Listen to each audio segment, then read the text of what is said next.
de vous présenter à Dieu, de présenter vos corps comme un sacrifice vivant. Ne soyez pas conformés par les choses de ce monde, mais soyez transformés par le renouvellement de l'esprit pour que vous puissiez montrer ce qui est bon et acceptable avec Dieu.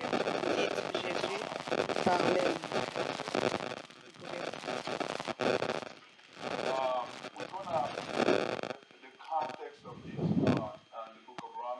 On va regarder le contexte du livre de Romains. On va commencer au premier chapitre jusqu'au chapitre 11. On va aussi voir le chapitre 12. On va parler du premier point pour que quelqu'un puisse expérimenter toute forme de transformation en Christ. Ils doivent d'abord reconnaître la miséricorde de Dieu. Le deuxième point dont on va parler, c'est comment répondre à la miséricorde de Dieu. Ta réponse par rapport à la miséricorde de Dieu détermine le caractère de ta transformation. Et ton caractère a beaucoup à voir avec ton comportement. Et ton comportement a à voir avec ce qui se passe dans tes pensées. Et la quatrième chose, c'est comment est-ce que tu t'identifies à la miséricorde de Dieu. Alors, ce qu'on va parler, c'est du but de la transformation. Pourquoi Jésus veut que tu puisses être transformé. Est-ce que tu peux poser la question à ton voisin, pourquoi Dieu veut que toi et moi soyons transformés? Tout ce que Dieu nous demande de faire doit avoir un but. Alors, on doit savoir c'est quoi le but. Nous voulons aussi savoir quelle est l'origine de notre transformation en Christ et c'est où qui nous emmène. Alors, si tu transformes quelqu'un, ça veut dire que tu as un but où tu emmènes la personne et tu dois aussi savoir où la personne est. Si je dois transformer cette eau en jus, peut-être que je peux juste prier, ça va se transformer. Mais si je veux transformer cette eau à quelque chose d'autre, je dois connaître ce que j'ai d'abord. Et qu'est-ce que c'est que je veux transformer? Combien d'entre vous avez déjà bu le Kool-Aid? C'est un jus. Alors, vous devez savoir c'est quoi le goût. C'est peut-être un des goûts que tu vas voir. Comment est-ce que tu sauras que ton but a été accompli si tu ne connais pas le résultat que cela doit faire? Ok. Tu dois avoir ce que tu as d'abord, le produit original, et de quitter l'original jusqu'au produit final.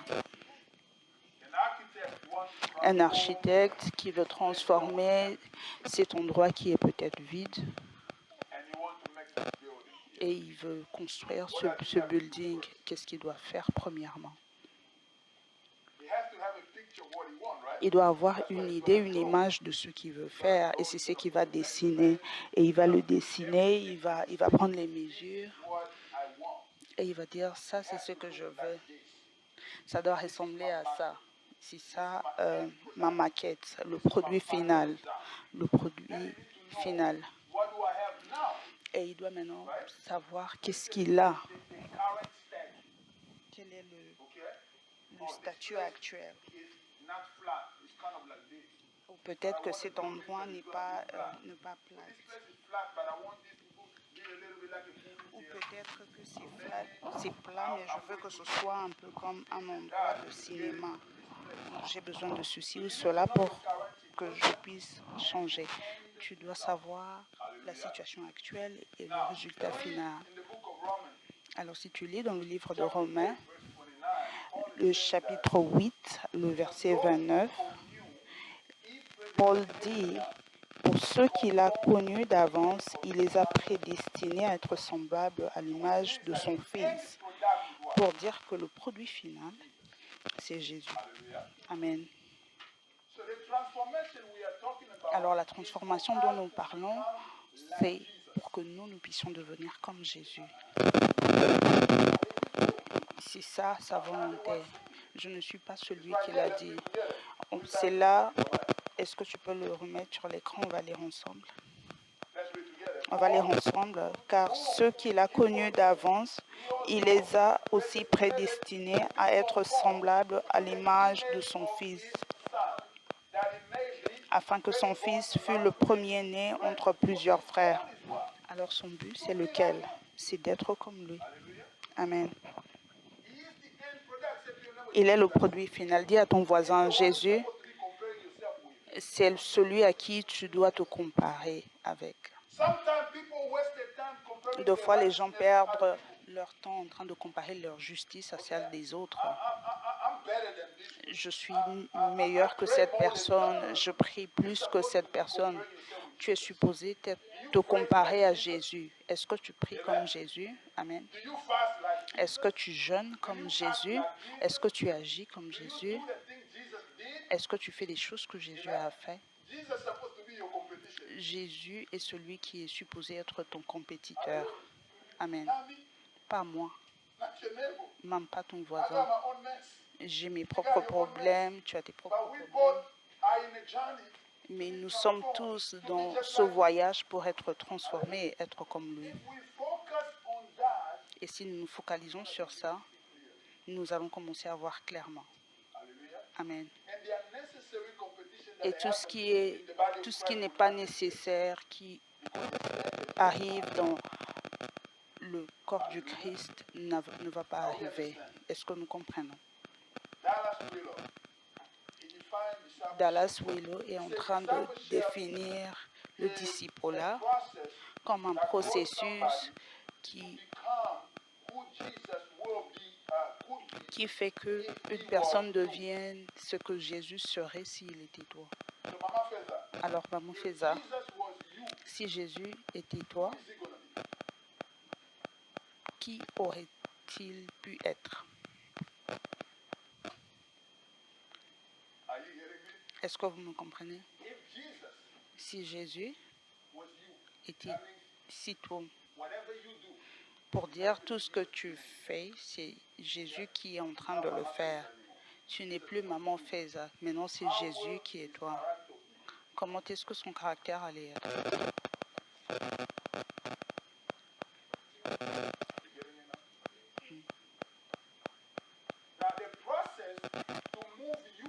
Alors le processus de te changer, toi, de Maman Feza à Jésus, c'est ce dont Paul est en train de parler. Amen.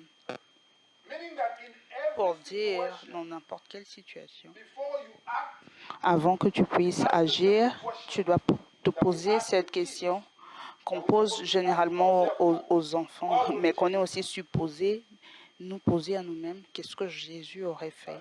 Amen. Quand ton fils vient accuser ta fille, il a pris mon jouet. Elle a pris mon jouet. Qu'est-ce que tu dis? Qu'est-ce que Jésus aurait fait?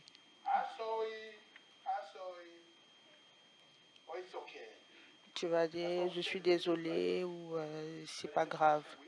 Mais c'est aussi une question qu'on doit nous poser nous-mêmes. Amen. Si c'était moi, Jésus, comment est-ce qu'il allait se comporter? Alors, le voyage dont je suis en train de parler, c'est exactement ça. Changer le pasteur Patrick de pasteur Patrick à devenir Jésus. Pensez à ceci. Jean, il a passé beaucoup de temps avec Jésus. Je vais revenir à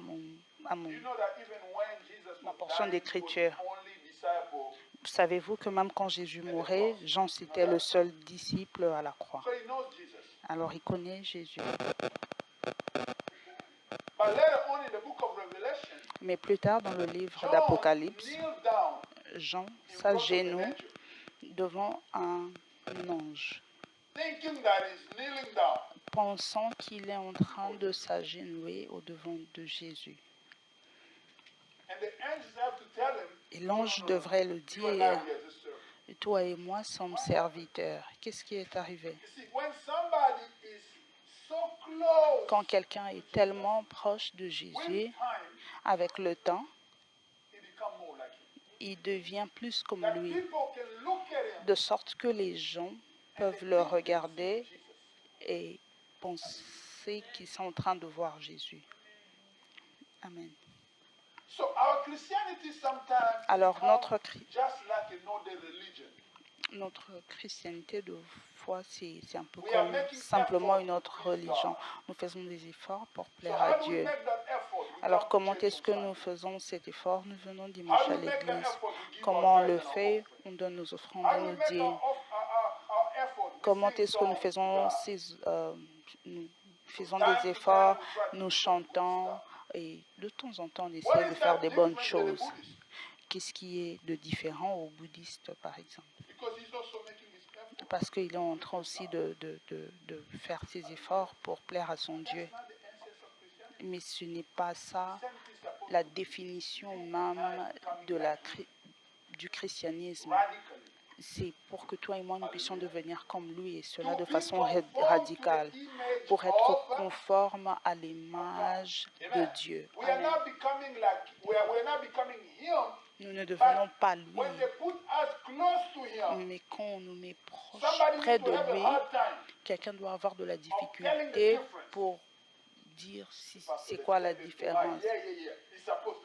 Vous pouvez me dire que c'est très élevé. Oui, c'est comme ça que le standard doit être. Quelqu'un doit avoir de la difficulté pour faire une différence entre toi et Jésus par rapport à ton comportement. Un missionnaire a partagé une histoire. Il est allé prêcher dans un village au fin fond du Congo.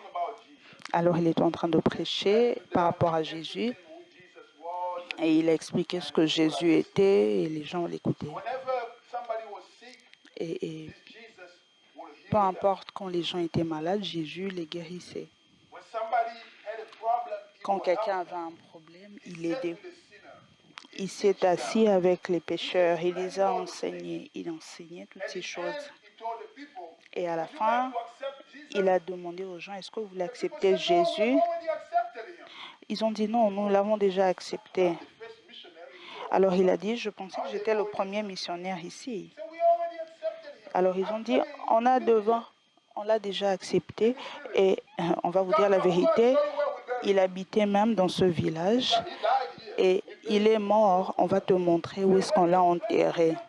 De la manière dont tu nous as expliqué, nous connaissons ce monsieur. Il habitait ici. À chaque fois que tu étais malade, il va prier pour toi, tu vas guérir. Quand tu avais des problèmes, il était là. Il était ici avec nous et on le connaissait. Tu n'as pas besoin de nous prêcher sur Jésus. Nous l'avons déjà rencontré et on l'a même enterré. Et il leur a dit non, le Jésus dont je vous parle, il n'est pas mort. Et les villageois l'ont dit, on le connaît, il est déjà mort. Mais le problème, c'était quoi? Il y avait un autre missionnaire qui est venu, qui n'est pas venu pour leur prêcher au sujet de Jésus, mais lui, il a vécu comme Jésus. Alors, quand on est en train de décrire Jésus dans la Bible, ils n'ont pas vu la différence entre le Jésus de la Bible et le monsieur qui connaissait, qui est venu passer du temps avec eux. Et ils étaient confondus, pensant que celui qui était mort, c'était Jésus, pour dire que ce monsieur qui est décédé était vraiment un disciple de Christ. Alors, comment est-ce que vous partez d'être vous jusqu'à devenir à l'image de Jésus? Et ça, c'est le voyage que nous devons prendre. Que quelqu'un dise Alléluia. Est-ce que quelqu'un va emprunter ce voyage? Alors, Paul, il a écrit à l'église des Romains pour les aider à emboîter le pas.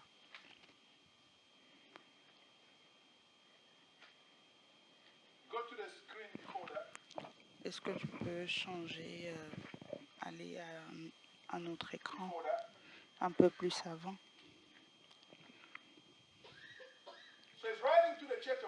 Alors il écrit à l'église des Romains. Pourquoi il écrit?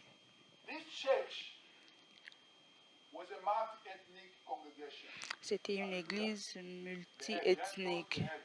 Ils avaient des gentils, des riches, des pauvres, des sages, des fous. Alors parce que Romains 1, 13 à 15 parle de ça. J'utilise le mot fou parce que Paul en parle aussi. Alors tout le monde était dans cette église.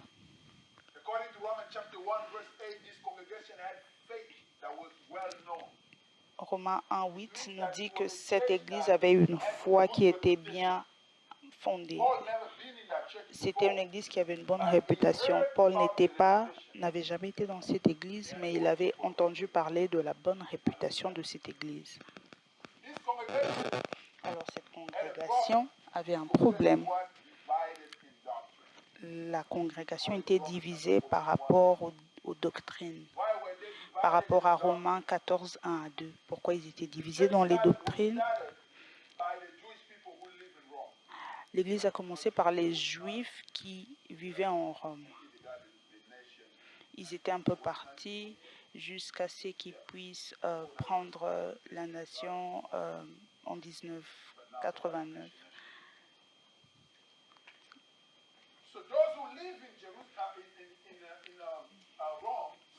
Ceux qui vivaient en Rome ont commencé l'Église. Alors qu'ils ont commencé l'Église, ceux qui venaient dans cette Église, c'était des gens qui étaient en train de gagner à Christ. Alors comme Juifs, ils avaient leur propre tradition.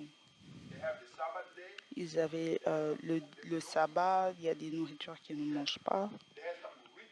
Ils avaient des rituels, des prières qu'ils font. Ils lisaient un livre qui s'appelle le Torah. Mais ils ont aussi donné leur vie à Jésus. Ce sont des chrétiens, mais leur tradition, leur culture faisait partie toujours de dis à ton voisin, c'est bon d'être chrétien dans ta culture. Je suis chrétien, mais je suis africain. Est-ce que vous comprenez? Je n'ai pas besoin de changer qui je suis pour être chrétien. Amen. Est-ce que vous comprenez?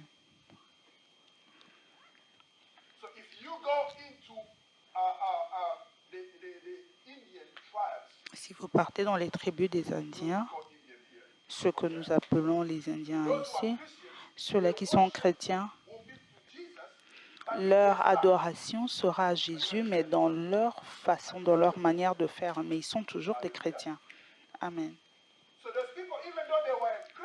Alors il y a ces gens, même s'ils étaient chrétiens, ils étaient juifs. Ils n'ont pas rejeté leurs coutumes.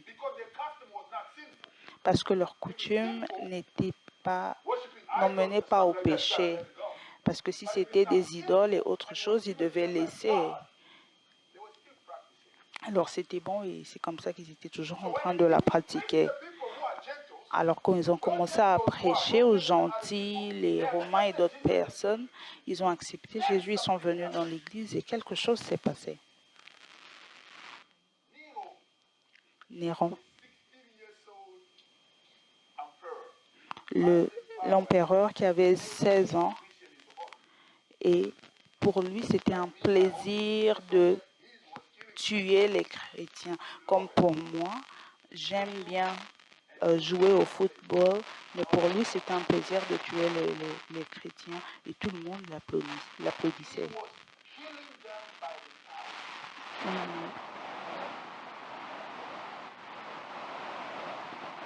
Dehors de vous.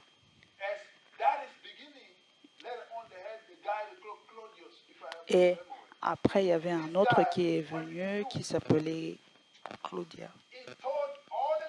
Alors, il a dit à tous les chrétiens et tous les juifs de quitter la Rome. Et alors, ils ont quitté, ils sont partis. Alors, quand ils sont partis, qu'est-ce qui est arrivé à l'église? L'église a continué avec les gens qui n'étaient pas juifs, mais qui étaient chrétiens. C'était des Romains. Amen. Rappelez-vous que un point, Paul a dit qu'il est citoyen de Romain. Il n'a pas menti parce il a eu à acheter sa nationalité. Alors, en bref, quand ces gens ont quitté, l'Église a continué. L'Église a continué sans les Juifs. Et l'Église a grandi. Alors quand Claudius a mis une décision pour que tous ceux qui étaient partis, pour qu'ils puissent rentrer. Alors qu'est-ce qui est arrivé, c'est que toutes ces personnes qui étaient parties sont rentrées. Alors qu'est-ce qu'ils ont fait? Pour la première fois, ils sont allés d'abord chercher l'église. Alors quand ils sont partis à l'église, ils étaient choqués. L'église n'était plus ce qu'ils avaient laissé. Alors c'était quoi le problème? Ces gens ne voulaient pas respecter le sabbat. Ils ne voulaient pas manger comme eux mangent. Alors, par exemple, toi, tu es juif, tu ne manges pas le porc. Nous, on mange le porc. Alors, pour les juifs, quand tu manges le porc, tu pêches. Alors, on a cru à Jésus, on n'a pas cru au judaïsme. Alors, les juifs disaient, c'est nous qui vous avons emmené l'évangile, alors vous devez devenir comme nous. Ne croyez pas seulement en ce qu'on vous dit, mais pratiquez aussi ce que nous, on pratique. Alors, il y avait beaucoup de tensions dans la maison de Dieu. Est-ce que vous comprenez le contexte? Alors, si vous ne comprenez pas le contexte, ce qui va venir après, vous n'allez pas comprendre. Il y avait beaucoup de tensions dans la maison de Dieu. Alors, ils sont devenus divisés en termes de doctrine. Alors, d'autres disent il y a quelques nourritures qu'on ne doit pas manger et tout le monde doit être circoncis pour être enfant de Dieu. Et d'autres disent je crois en Jésus de tout mon cœur, mais dans ma tradition, la circoncision n'est pas une priorité, je ne veux pas le faire. Alors, il y avait beaucoup de problèmes dans l'Église. Quand ils venaient dans l'Église, au lieu de parler de la parole de Dieu et de grandir, ils perdaient leur temps en train de dire qui est vrai, qui est dans la vérité, qui est dans la fausseté par rapport à la nourriture, par rapport aux boissons. Mais cette Église était en feu, en train de gagner les âmes. Et la croissance s'est arrêtée immédiatement. Pourquoi? Parce que leur pensée était dans autre chose. Alors cette Église a commencé à expérimenter une division avec des gens qui sont égocentriques. Alors par rapport à Romains 2, qu'est-ce qui arrive? C'est que les Juifs qui étaient chrétiens pensaient qu'ils étaient plus spirituels que ceux qui n'étaient pas juifs. Amen. La même chose dans l'église des Corinthes, quand ceux qui parlaient en langue pensaient qu'ils étaient plus que ceux qui ne parlaient pas en langue. Amen. Ceux qui étaient en train de prophétiser, parce que Dieu avait ouvert les yeux, pensaient qu'ils étaient supérieurs à ceux qui étaient simplement en train d'exhorter. Ceux qui étaient en train de performer les miracles pensaient que Dieu les utilisait puissamment que celui qui, par exemple, n'utilisait que le don d'hospitalité. Je viens chez toi, je te dis si tu l'avais, enlève tes lunettes et sois guéri. Tu es complètement guéri. Tu es capable de voir. Tu n'as plus besoin des lunettes. Waouh! Tout le monde applaudit. Est-ce que vous pouvez acclamer pour Jésus? Ça, c'est un miracle. Nous savons que la sœur était aveugle, maintenant elle peut voir. Et après, nous avons Maman Willa, qui a simplement un cœur d'exhorter les gens. Elle voit Maman Sophia qui est déçue et calme. Elle vient, elle encourage. Quelques minutes après, la sœur Sophie est en train de rire. Elle était seule, mais maintenant elle se retrouve au milieu de tout le monde. Non, est-ce que les gens peuvent applaudir pour ça? Non, ça, c'est pas un miracle. Moi, je suis plus puissant que Miss Willa parce que mon don a ouvert les yeux d'une personne. Mais elle, son don peut simplement encourager quelqu'un d'autre. Je t'ai dit concernant ton futur, ce que Dieu va faire, peut faire pour toi. Je peux te décrire ta maison. Waouh, ça c'est puissant. Mais maintenant, Papa Pierre arrive. Quelqu'un ne le connaît pas. Il enseigne la parole de Dieu. Il accepte Jésus, on le baptise. Ce monsieur peut te dire le nom de ta mère. Il est plus puissant que Papa Peter. Ce qui est arrivé à l'époque de Romain, c'est ce qui arrive today. Pourquoi c'est quand même dans la maison de Dieu? Amen. Le livre d'Ecclésiaste dit qu'il n'y a rien de nouveau sous les cieux. Ce qui était le sera. Alors, toute l'énergie dans la maison de Dieu se focalisait sur des choses mauvaises. Mais l'Église est supposée être là en train de gagner les âmes, de faire des disciples, de peupler le royaume des cieux. Mais ils ont arrêté de faire cela. Parce qu'il y avait des gens qui pensaient qu'ils étaient égocentrés, disant que je suis mieux que toi parce que je prie 5 heures et toi tu ne peux prier que 5 minutes. Alors je dois être mieux que toi. Je suis spirituel à cause de mon caractère, de mes dons.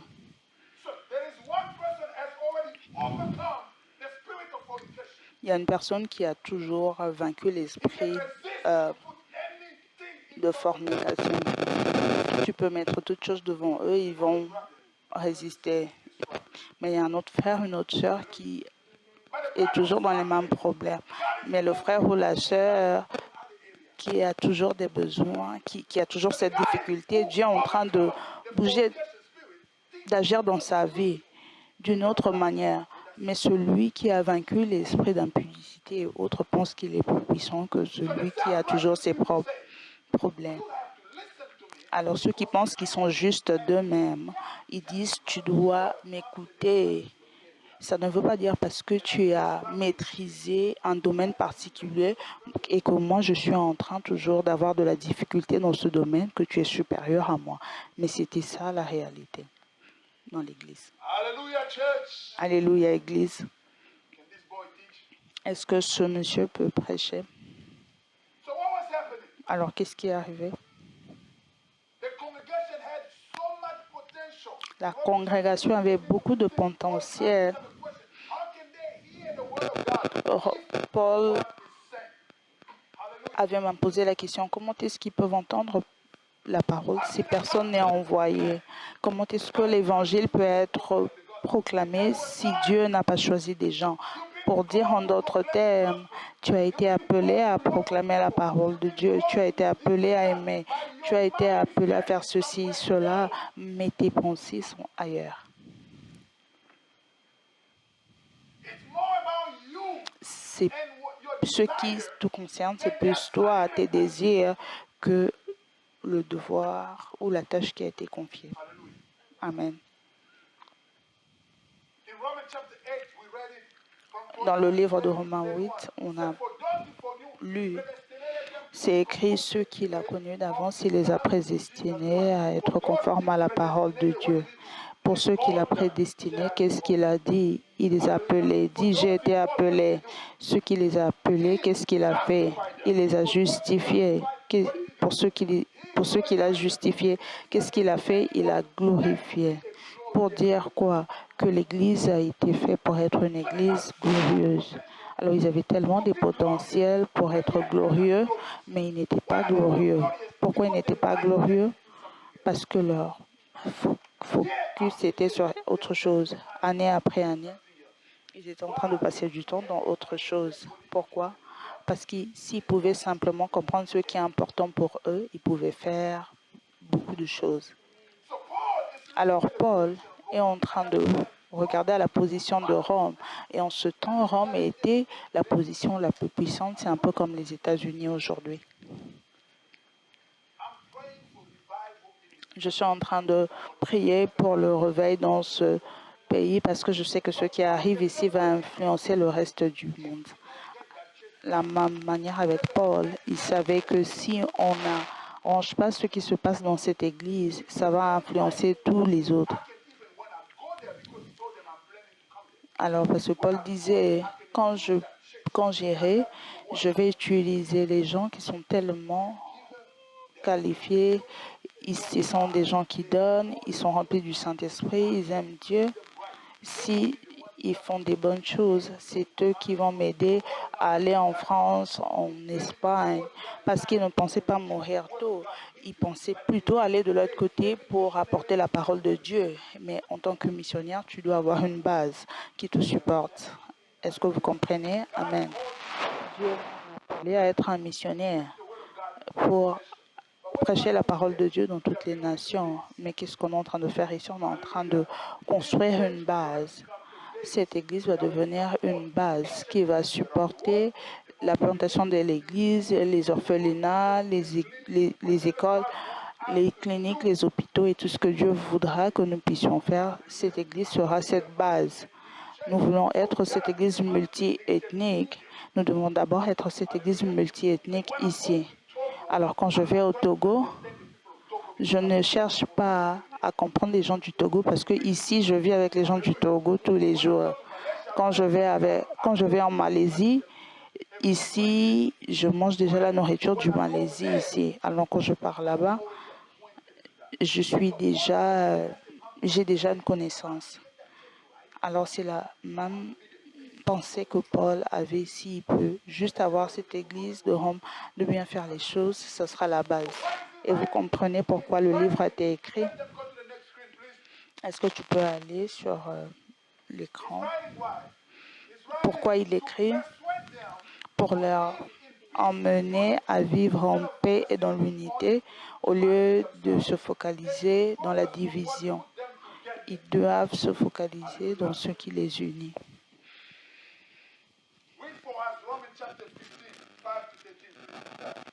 Vous pouvez lire au Romains 15,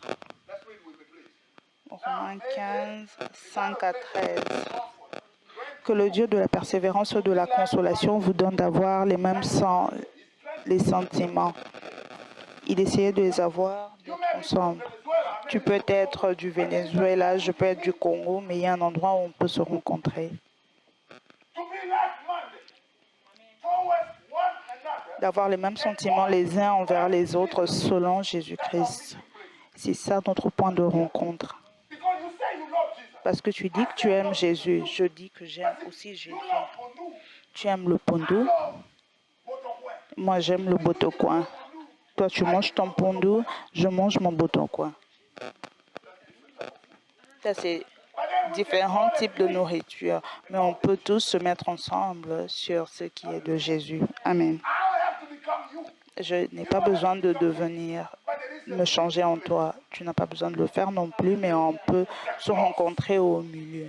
La croix. Si on peut se rencontrer là, on peut travailler ensemble. Afin que tout ensemble, d'une seule bouche, vous glorifiez le Dieu et Père de notre Seigneur Jésus-Christ. C'est pour cela que nous sommes ici. Nous voulons simplement glorifier Dieu. Paul est en train de dire, vous n'êtes pas ici pour manger le poulet ou le porc. Vous êtes en train de perdre du temps. Les gens vont en enfer. On vous a donné le don du Saint-Esprit. Avec le ministère, vous avez beaucoup de choses, mais vous passez votre temps au téléphone en train de parler des choses qui n'ont pas de sens. Le verset qui suit. Accueillez-vous donc les uns et les autres. Dis à ton voisin, je veux que tu puisses me recevoir. Et par la grâce de Dieu, je veux te recevoir. Comme Christ vous a accueillis pour la gloire de Dieu. Amen. Amen. Comment Jésus nous a reçus avec tous tes problèmes, avec toute ta folie, avec tout ce qui est bizarre. Quand je lui ai tendu ma main, il ne m'a pas rejeté. Il m'a accepté. Je ne sais pas si tu te rappelles de ce que tu étais. C'est le même Dieu qui qui t'a accueilli avec tout ce que tu avais. Il a dit la même chose. Il ne t'a pas donné une condition. Il ne t'a pas dit, va d'abord te nettoyer et reviens. Dieu, aide-moi. Il t'a accepté tel que tu es. Accepte tous les autres de la même manière. Je dis en effet que Christ a été serviteur des circoncis pour prouver la véracité de Dieu en conformant les promesses faites au Père. Amen. Le verset qui suit. Tandis que les païens glorifient Dieu à cause de sa miséricorde. Selon qu'il est écrit, c'est pourquoi je te louerai parmi les nations et je te chanterai à la gloire de ton nom. Il est dit encore, nations, réjouissez-vous avec son peuple. Et encore, louez le Seigneur, vous toutes les nations. Célébrez-le, vous tous les peuples. Et j'aime comment est-ce que c'est écrit peuple. C'est vraiment au pluriel pour dire tout le groupe. Dis, je suis inclus, je suis inclus. Amen. Alors il est en train de dire aux Juifs, oui, Abraham est votre père. Oui, Isaac est votre père. Oui, Jacob est votre père. Oui, le Messie est votre juif. Oui, c'est toi qui as mené l'évangile. Mais ne pense pas un instant que vous êtes supérieur à eux. Parce que le même Dieu qui a accordé cette grâce à Abraham, qui t'a emmené de cet endroit où tu étais pécheur, qui a commencé quelque chose de nouveau, c'est le même qui leur fait aussi cette grâce. Amen. Dis à ton voisin, de la même manière que tu as besoin de cette miséricorde, j'en ai aussi besoin.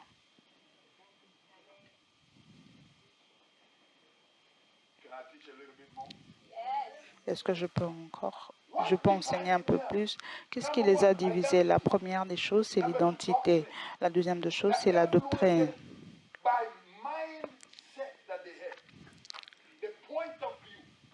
Les points de vue. Alors, ton point de vue n'est pas universel.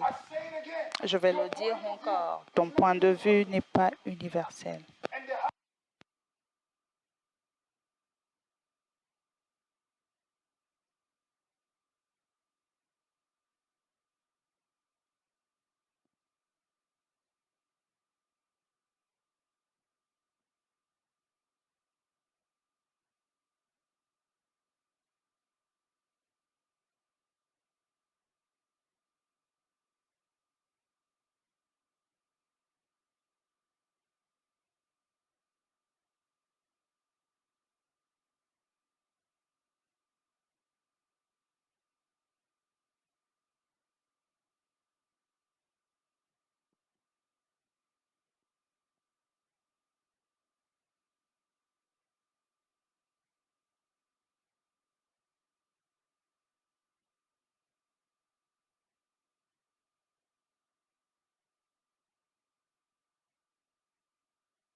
Le miracle, ça démontre la parole de Dieu. C'est bien, mais quand c'est pour faire un peu comme du spectacle, la parole, Dieu dit, Dieu a fait des miracles par compassion.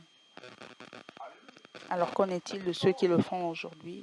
Si pour le spectacle, c'est comme ça que tout doit être sous les vidéos. Comment est-ce qu'ils sauront que je suis puissant?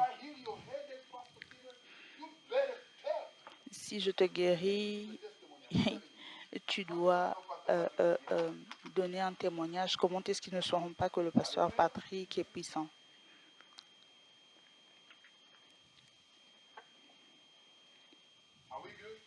Est-ce que ça va? Alors, il voulait les mettre ensemble. Pourquoi?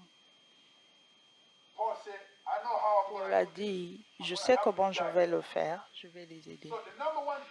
La première des choses qu'il les a rappelés de faire, il a dit que vous tous êtes pécheurs. Rappelez-vous du Romains 3, 23. Tous avons péché et sont privés de la gloire de Dieu. Pourquoi vous pensez qu'il est en train de le dire? Pour dire, les gentils, vous êtes des pécheurs. Les gentils n'avaient pas la Torah. Ils étaient en train de vivre dans le péché. C'était des pécheurs. Mais vous, les Juifs, vous avez la Torah. Vous avez eu beaucoup des prophètes. Vous avez tué Jésus. Vous avez fait des choses. Et vous voulez dire que vous êtes mieux que les autres? Non, vous êtes pareil.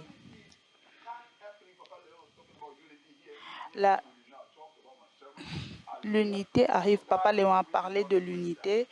On n'a pas parlé de toi, avec toi, de ma prédication pour dire que Jésus veut vraiment qu'on en parle.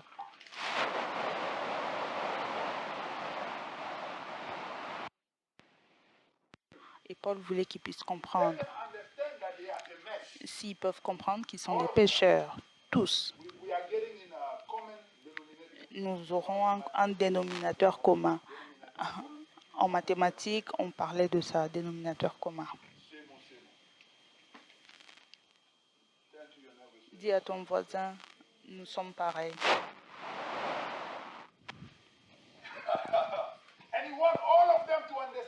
Et il voulait que tous puissent comprendre qu'ils ont obtenu la miséricorde au travers de Christ par sa mort et sa résurrection. Que tous sont maintenant ont de la valeur. Pour dire qu'ils sont en train de leur rappeler, tout le monde. Quelqu'un peut dire, le pasteur a dit que nous sommes tous des pécheurs alors que je puisse vivre ma vie telle qu'elle. Tu ne comprends pas la miséricorde.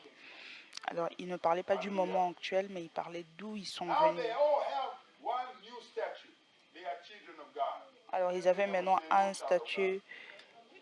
Ils étaient tous enfants de Dieu. Dis à ton voisin, bonjour, enfant de Dieu. Ils étaient membres d'une seule famille.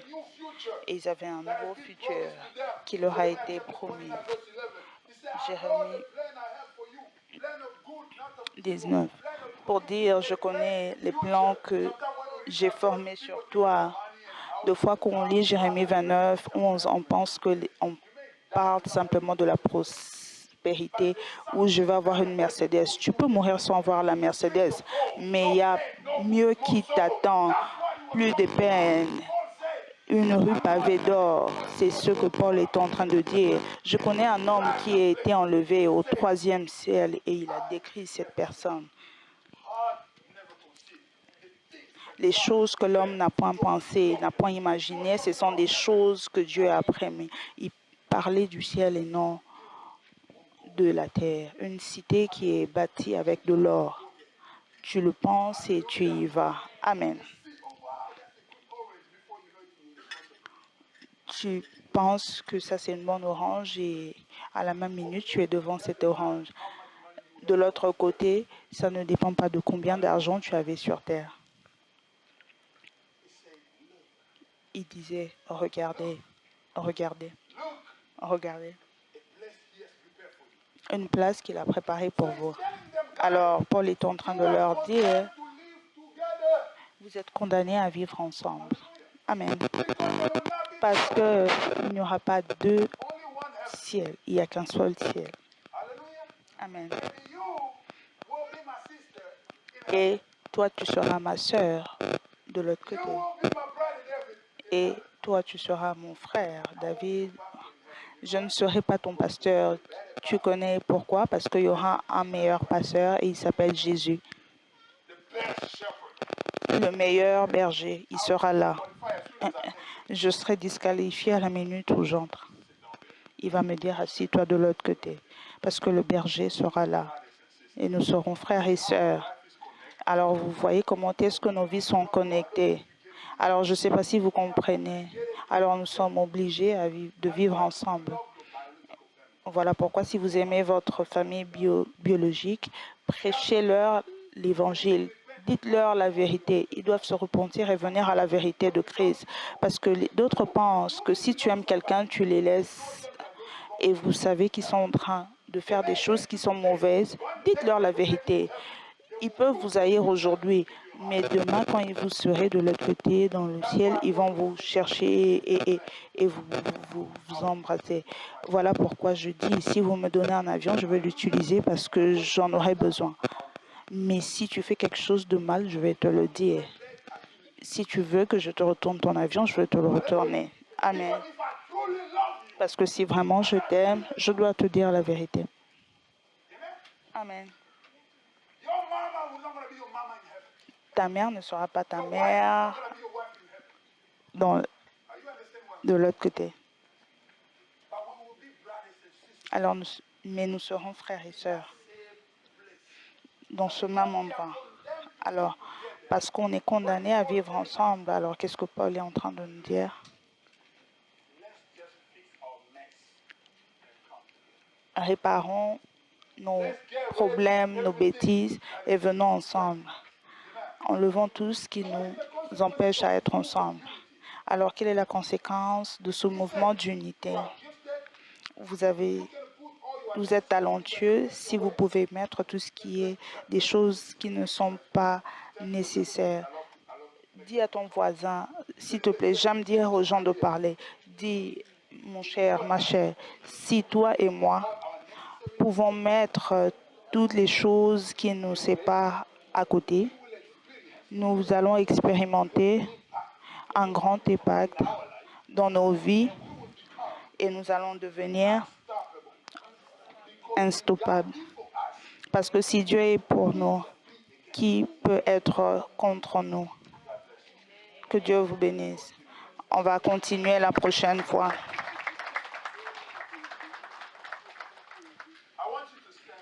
Alors, j'aimerais que tu vous